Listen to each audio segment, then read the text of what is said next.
remember crisscross applesauce? A recent article from Time magazine said adults can benefit from pulling up a floor and just sitting down. Miranda Jo Davis is the CEO of Perfect Fit. She's also a master trainer, and she's here with reasons why taking a seat no longer requires a chair. This is a first for me, Miranda. I'm loving it. We should just do most of our segments like this, don't you think? This is as simple as it gets, Paige. It really is. And you know, when I think about different cultures, many cultures do sit on the floor for reasons other than, say, meditation or exercise. Many cultures will sit on the floor to dine, to chat with friends. It's not something that seems to have crossed over to the States as readily. But what can Americans really learn from these different cultures when it comes to taking a seat and sitting on the floor? Well, it really is as simple as taking a seat and sitting on the floor. We have so much to learn from our friends in the Eastern culture. I'm a yoga master trainer, so we take plenty of time to make sure that we're seated.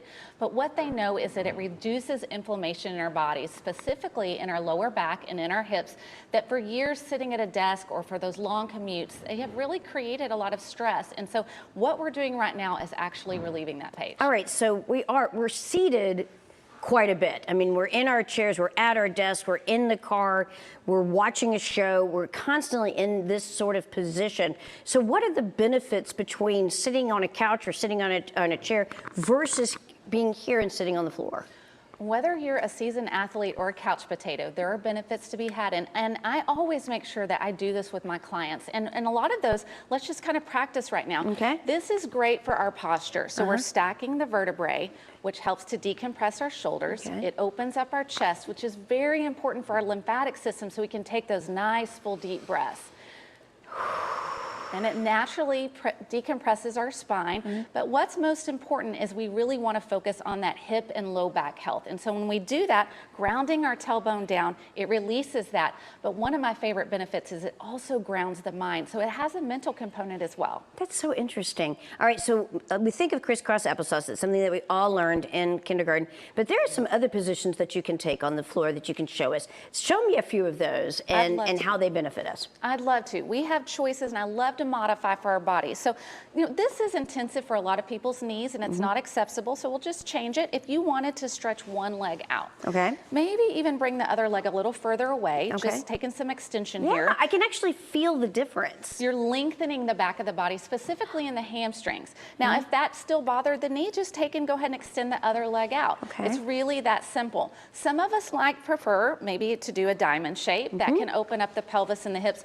I really love people to know that it's a lot about our spinal health here as well. So take the hands beside you, lengthen the spine, and lift the body. And if this doesn't feel accessible or bothers you for any way, use the wall. Take your body to the wall, align your spine to it, and try any of these other leg positions. These are really great because even as I'm just doing something as simple as this, I can feel how it is affecting my muscles in different ways. And when it comes to, you know, we think about all the different ways that we should be exercising, there's just so many.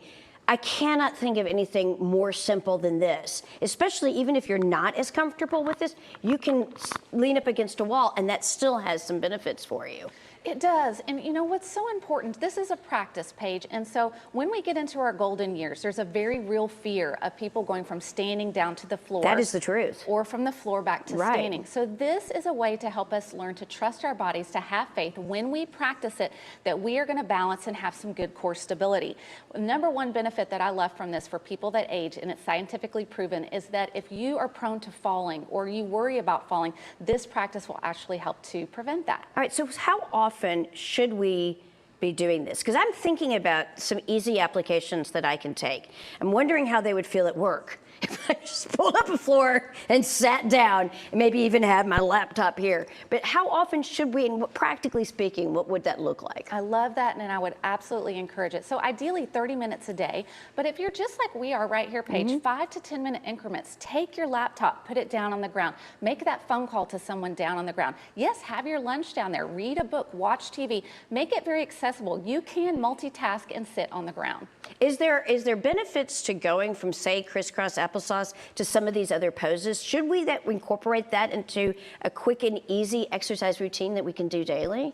It really is that simple. Absolutely, you can. So whatever you're doing in your everyday activity, just incorporate a few moments of sitting and grounding, and you will see the physical benefits really quickly. All right, this is fantastic. Can I do the rest of the show like this? Anybody?